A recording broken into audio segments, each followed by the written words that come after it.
Friends, we can all see that many white bloggers have millions of followers. Please support me too, because my followers are still few. Black bloggers also deserve to be famous. My friends, let's unite and lift each other up. Please press subscribe button and like. In the bustling heart of Washington, D.C., Judge Noel Whitaker, a respected figure in the legal community, was on her way to a crucial hearing. Dressed in a simple gray hoodie and jeans, she blended in with the crowd, her identity concealed.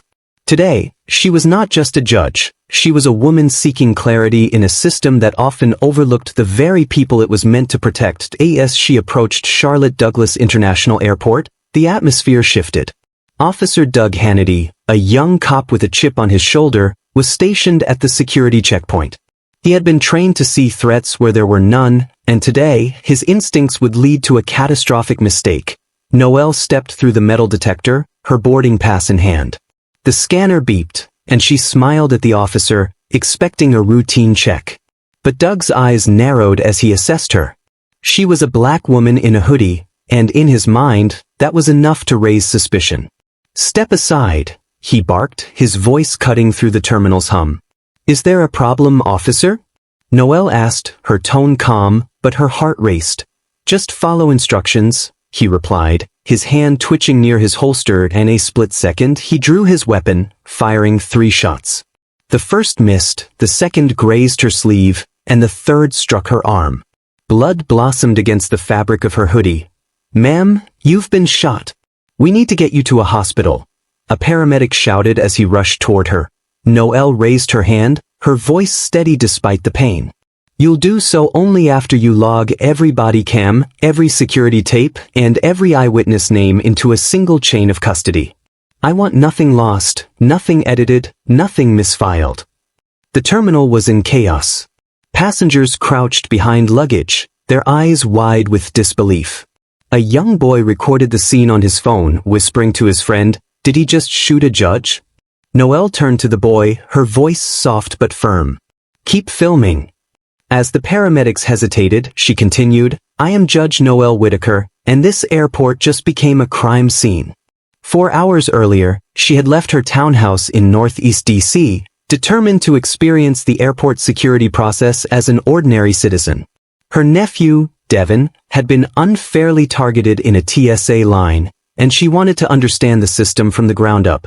Now, as she sat against a column, blood seeping through her sleeve, she felt the weight of her decision.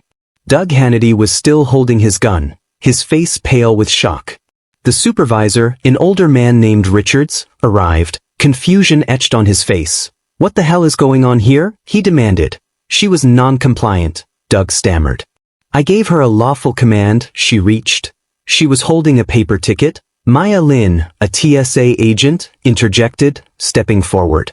She didn't lunge or resist. "You raised your weapon before she even had time to respond." The terminal buzzed with whispers.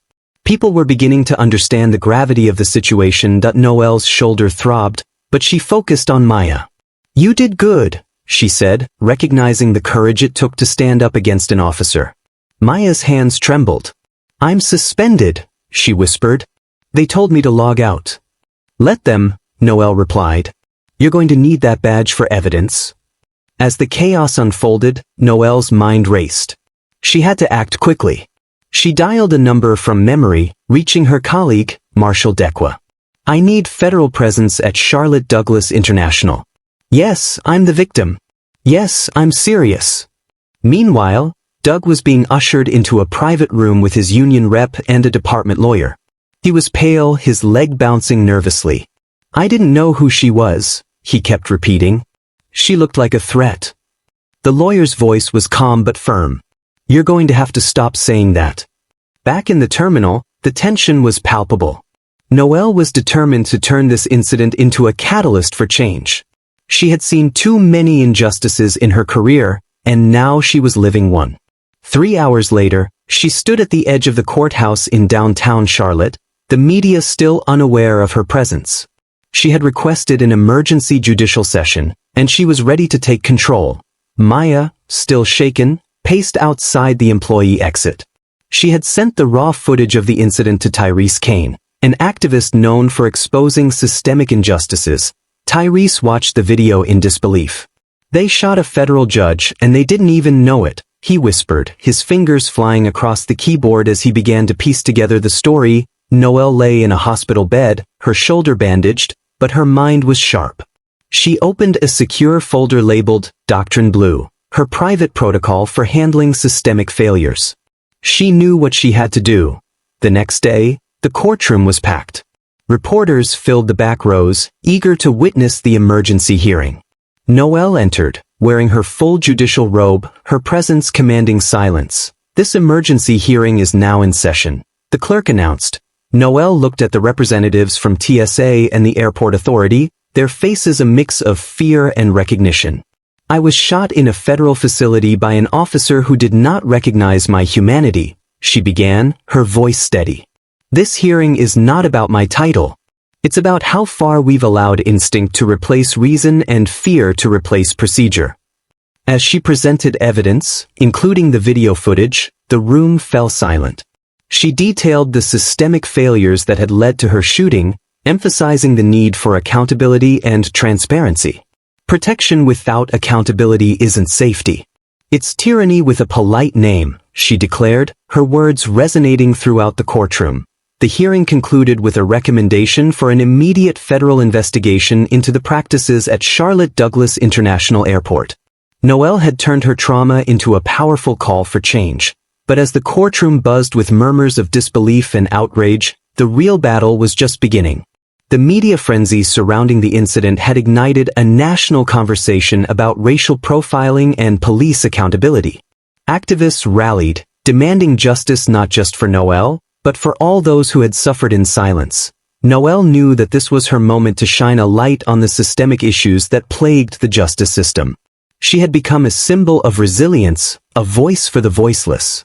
But with that came immense pressure. The stakes were high, and she had to navigate the treacherous waters of public scrutiny and political backlash. As she prepared for the next phase of her fight, she received a message from Maya, who had been suspended for her role in the incident. "They're coming after me," Maya texted, fear evident in her words. Noelle's heart raced. "Let them," she replied, determination flooding her veins. "We're right on schedule." The courtroom was set for a follow-up hearing, and Noelle was ready to confront the very system that had tried to silence her. She would not back down. She would not be a victim. She would be the judge, the advocate, and the change-maker. As she stood before the bench, the weight of her responsibility pressed down on her. She was not just fighting for herself, she was fighting for every person who had ever been marginalized, every voice that had been silenced. And just as she was about to deliver her opening statement, the doors swung open, and a figure stepped inside. It was Tyrese, his presence commanding attention. He held up his phone, the screen illuminating the room with the raw footage of the incident. "Ladies and gentlemen," he began, his voice steady, "this is what happens when fear overrides reason. This is the truth we can no longer ignore." The courtroom fell silent, all eyes on the screen as the video played. The tension was palpable, the air thick with anticipation. Noelle took a deep breath, her heart pounding. This was the moment she had been waiting for, the moment to expose the truth and demand accountability.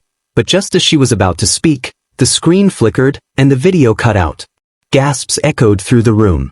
The lights dimmed, and chaos erupted. "Get that back on," someone shouted. "No. This can't be happening." Another voice cried that Noelle's mind raced.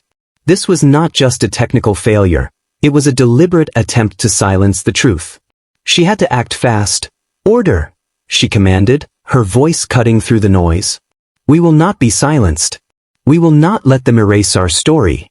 As the courtroom settled, she turned to the audience, her eyes fierce with determination. "This is not just about me. This is about every person who has faced injustice. We will fight for our voices to be heard."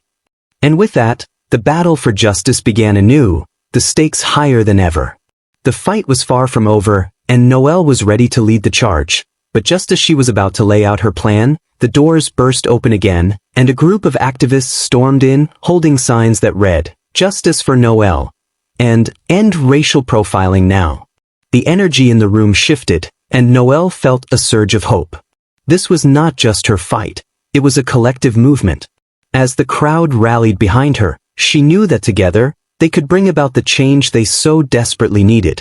The courtroom became a battleground for justice, and Noelle was at the forefront, ready to take on the system that had tried to silence her. And just as she was about to deliver her closing remarks, the lights flickered again, plunging the room into darkness. The tension was palpable and Noelle's heart raced. What was happening? But in that moment of uncertainty, she felt a surge of strength. She would not be deterred. She would not back down. "Let them try to silence us," she declared, her voice ringing out in the darkness. "We will rise and we will be heard." And with that, the fight for justice continued, the outcome uncertain but the resolve unbreakable. Do you want to know the fate of the heroes? Please post part 2. Subscribe to the channel and continue watching. Your opinion and support are important to me. Leave it in the comments. Thank you.